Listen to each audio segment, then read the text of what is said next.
కానీ ఇష్టానుసారంగా పెంచేశారు. అదే మాదిరిగా మొన్నటి రోజు చూస్తే 10 ఎకరాలు పెట్టి జోన్ నాన్ జోన్ అని ఆంక్షలు పెట్టే పరిస్థితికి వచ్చారు. నేను ఒకటే హామీ ఇస్తున్నా, ఈ రాష్ట్రానికి కోస్టల్లో అక్వాకల్చర్ అవసరం. మీ అందరికి హామీ ఇస్తున్నా, ₹1.50 అందరికి కరెంట్ ఇచ్చే బాధ్యత మాది.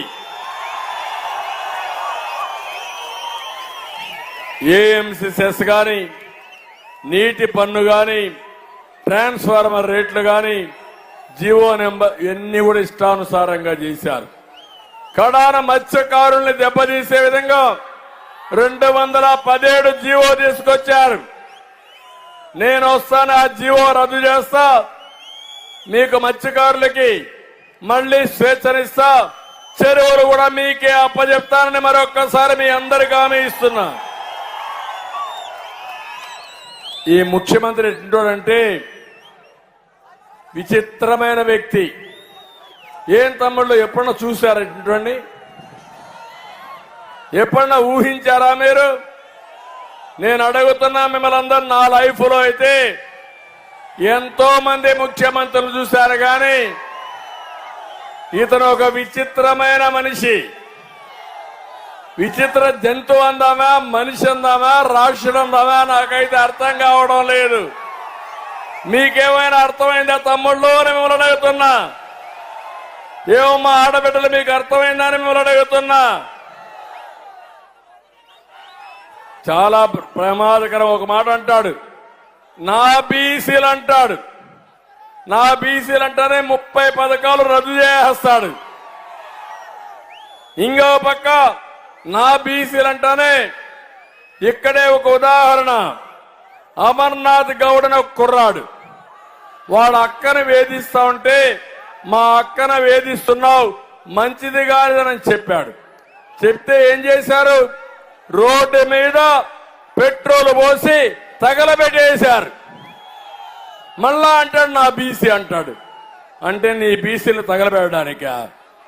ఇప్పుడు అతను 2 నెలలు కూడా జైల్లో ఉన్నా బాధితులు 2 నెలల్లో బయట వచ్చారు. మళ్ళా బెదిరించే పరిస్థితికి వచ్చారు.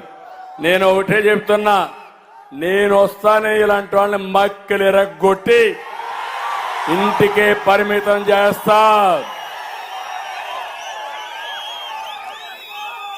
అదే మాదిరిగా బీసీలకు అడుగుతున్న ఒక్క కార్యక్రమం మీకు ఇచ్చాడా తమ్ముళ్ళు అని మిమ్మల్ని అడుగుతున్నా.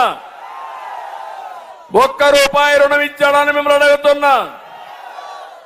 ఇంకో పక్క నా ఎస్సీలు అంటాడు. నా ఎస్సీలని 27 కార్యక్రమాలు నేను ఇచ్చాను, 27 పథకాలు రద్దు చేశాడు. నా ఎస్సీ అంటాడు ఒక డ్రైవర్ని చంపేసి డోర్ డెలివరీ పంపించే పరిస్థితికి వస్తారు. అవునా కాదా? మళ్ళా నా ఎస్సీ అంటాడు, నీకేం రాయిచ్చారా? మమ్మల్ని చంపండి, డోర్ డెలివరీ పంపని చెప్పారా ఎవరు నన్ను అడుగుతున్నా. ఈ విధంగా మీరు చూస్తే ఒక్క మాస్క్ అడిగితే కరోనా సమయంలో మంచి డాక్టర్ని పిచ్చోడిని చేసి చంపేశారు. అతను కూడా చనిపోయే పరిస్థితికి వచ్చాడు. ఏంటి నీ అహంకారం? అంబేద్కర్ గారి పేరుతో నేను విదేశ విద్యా విధానం తీసుకొచ్చాను. అంబేద్కర్ పేరు మార్చి జగన్మోహన్ రెడ్డి పేరు పెట్టుకొని అది కూడా అమలు చేయలే. నేను అడుగుతున్నా, నువ్వు అంబేద్కర్ గారి కంటే గొప్ప నాయకుడు ఆ పిచ్చోడాలని అడుగుతున్నా.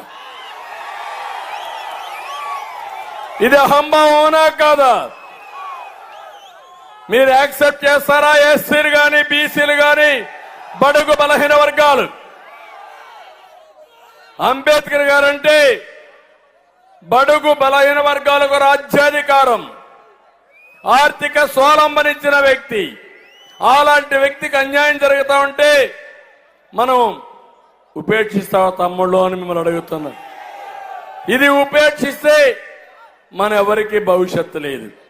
నేను అడుగుతున్నా మిమ్మల్ని ఇంకొక మాట, సబ్ ప్లాన్ వస్తా ఉందా? ఇప్పుడు మీకు వచ్చిందా? మీకు విదేశ విద్యా విధానం ఉందా? మీకు బెస్ట్ అవైలబుల్ స్కూల్స్ ఉన్నాయా? మీకు ₹1 రుణం ఇచ్చారా? మీకు అందరితో సమానంగా ఇచ్చిన కార్యక్రమాలు తప్ప అది కూడా 10 రూపాయలు ఇచ్చి 100 రూపాయలు దోచి